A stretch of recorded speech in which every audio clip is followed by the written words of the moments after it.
Assalamualaikum warahmatullahi wabarakatuh.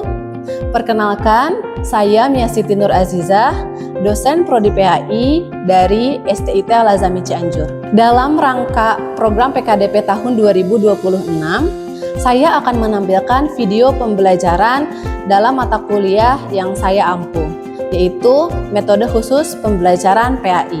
Selamat menyaksikan. Assalamualaikum warahmatullahi wabarakatuh. Waalaikumsalam warahmatullahi wabarakatuh. Oke, gimana kabarnya teman-teman semuanya?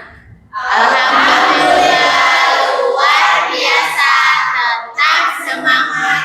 Allahu Akbar. Allahu Akbar, masih pada semangat ya? Asik. Sebelum memulai pembelajaran, kita diperkenankan untuk membaca basmalah bersama-sama terlebih dahulu ya. Bismillahirrahmanirrahim.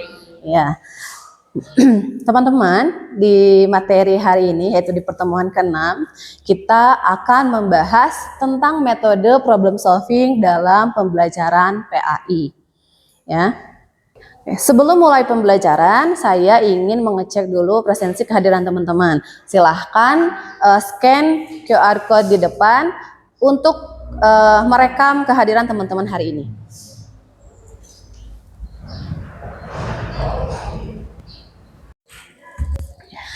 Oke teman-teman, ya, teman-teman bisa lihat di layar. Di sini ada what do you think? Apa pendapat teman-teman?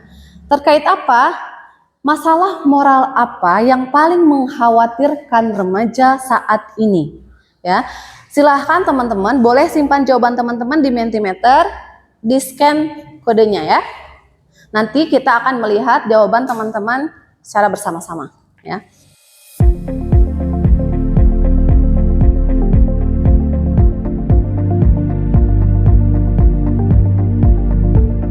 Oke, bisa kita lihat jawabannya teman-teman.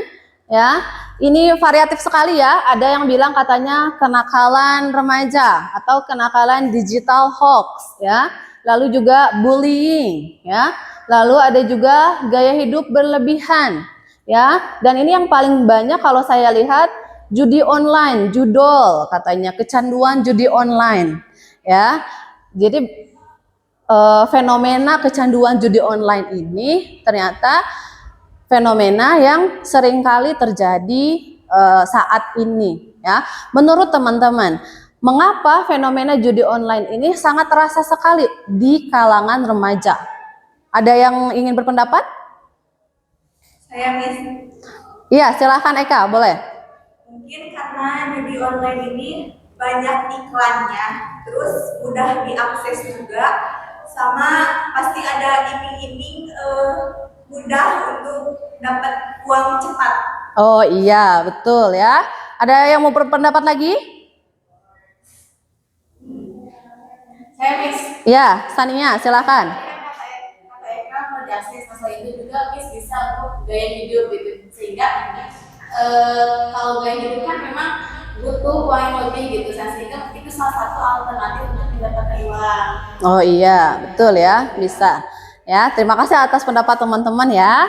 Jadi memang betul judi online itu bisa karena satu mudah diakses, biasanya lewat iklan-iklan seperti itu ya, sehingga para remaja itu bisa dengan mudah mengakses judul tersebut ya, judi online tersebut. Lalu yang kedua bisa jadi juga betul karena gaya hidup.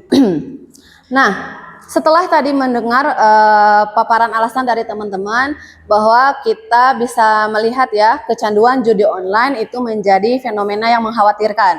Bahkan hal ini juga dilaporkan oleh PPATK ya.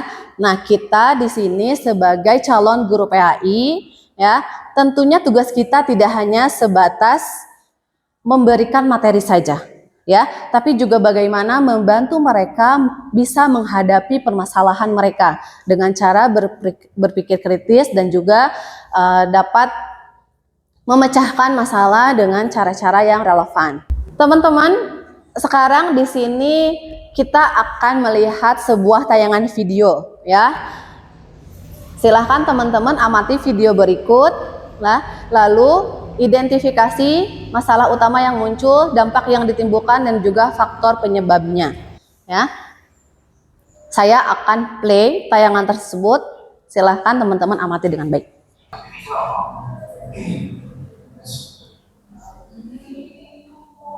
Kan video tentang seorang remaja yang kecanduan judi online. Silahkan teman-teman sekarang berdiskusi secara berkelompok untuk mendiskusikan apa masalah utama yang terjadi pada kasus tersebut, siapa pihak yang terdampak, dan juga nilai-nilai Islam apa yang dilanggar. Ya, silahkan teman-teman langsung berdiskusi dengan kelompok yang sudah ditentukan. Ya, kalian berkelompok langsung. Silahkan tulis jawaban teman-teman di aplikasi Padlet ya, di scan. Nah, kelompok 1 akan fokus pada mengidentifikasi masalah utama, kelompok 2 akan menganalisis penyebab dan dampak, dan kelompok 3 akan merumuskan alternatif solusi. Ya.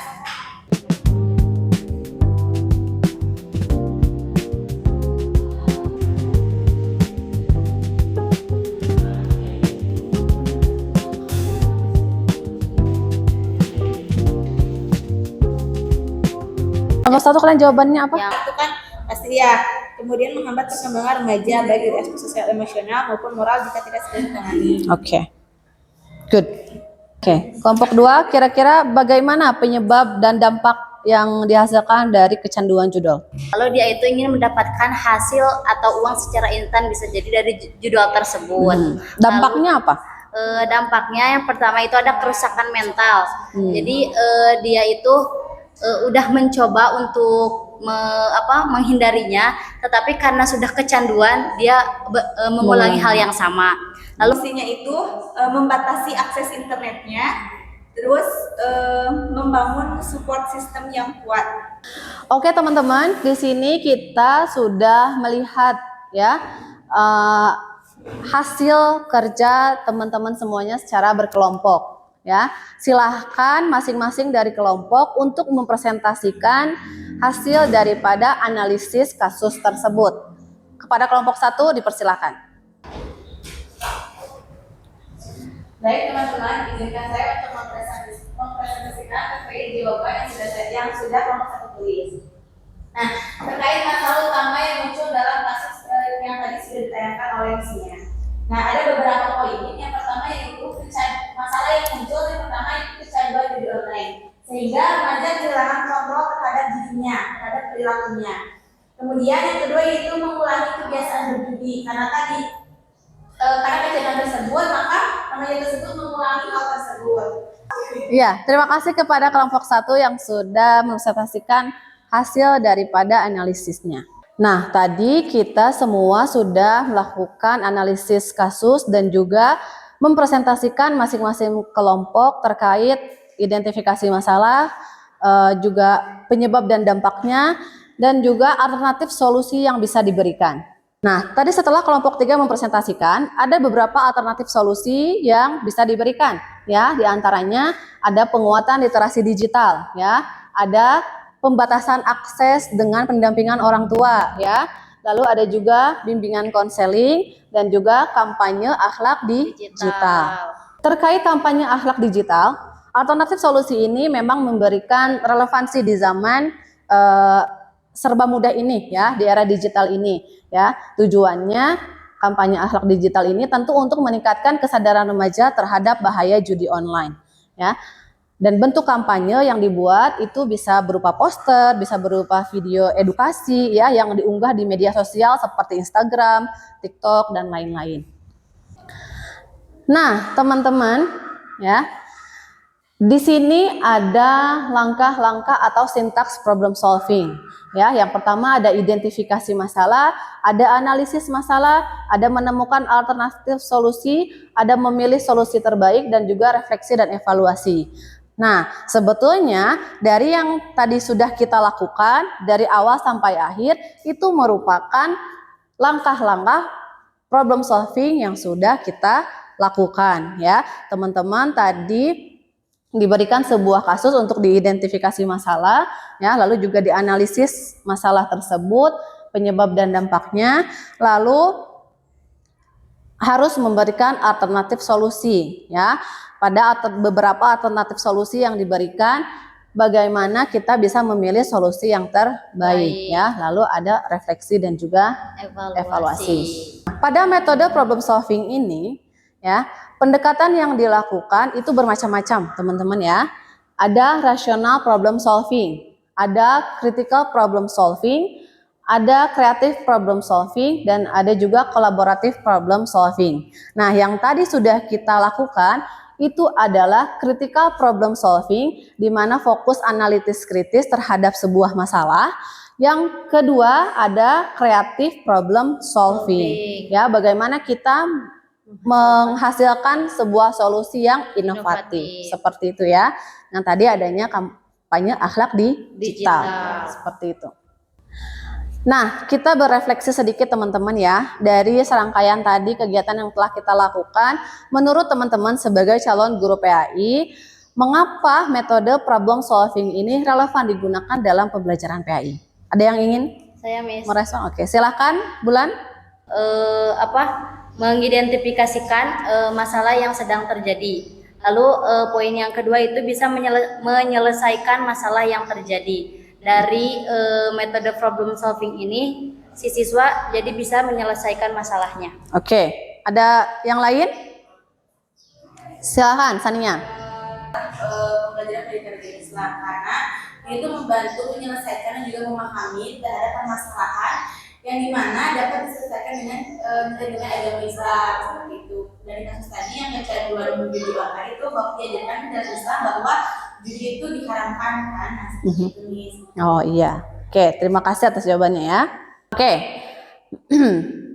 sebagai akhir dari rangkaian kegiatan pembelajaran ini teman-teman ya, teman-teman di sini melatih diri kita supaya berpikir kritis ya. Di sini ada critical thinking ya. Lalu teman-teman juga belajar bagaimana memecahkan masalah. Tadi ya problemnya adalah judi online. Dan yang ketiga adanya integrasi nilai-nilai Islami gitu ya. Pada pembuatan konten kampanye akhlak digital itu kita bisa menyelipkan nilai-nilai Islam di dalamnya ya. Dan tadi teman-teman juga telah bekerja atau berdiskusi secara berkelompok, artinya teman-teman juga di sini mempelajari teamwork dan collaboration, kerjasama tim ya. Oke, nah tindak lanjut dari pembelajaran ini, saya akan memberikan tugas kepada teman-teman untuk membuat konten kampanye akhlak digital. Ya, konten kampanye akhlak digital ini dengan tema bahaya judi online bagi remaja. Ya, atau boleh juga teman-teman memilih tema lain sesuai kasus yang dipilih oleh teman-teman. Ya. Output daripada tugas ini adalah teman-teman harus membuat poster digital atau carousel Instagram atau video edukatif ataupun konten TikTok ya, yang edukatif seperti itu. Nah, beranjak ke sesi akhir ya teman-teman, kita tadi sudah melakukan serangkaian kegiatan metode problem solving. Kita juga merasakan sendiri langsung metode problem solving itu ketika diterapkan dalam pembelajaran seperti apa ya. Nah, terima kasih atas perhatian teman-teman semuanya. Nanti insya Allah kita ketemu lagi di pertemuan depan ya, termasuk untuk deadline tugasnya itu di pertemuan selanjutnya ya. Terima kasih banyak. Saya tutup untuk pertemuan hari ini. Kita akhiri dengan hamdalah bersama-sama. Alhamdulillahirobbilalamin. Wassalamualaikum warahmatullahi wabarakatuh. Waalaikumsalam.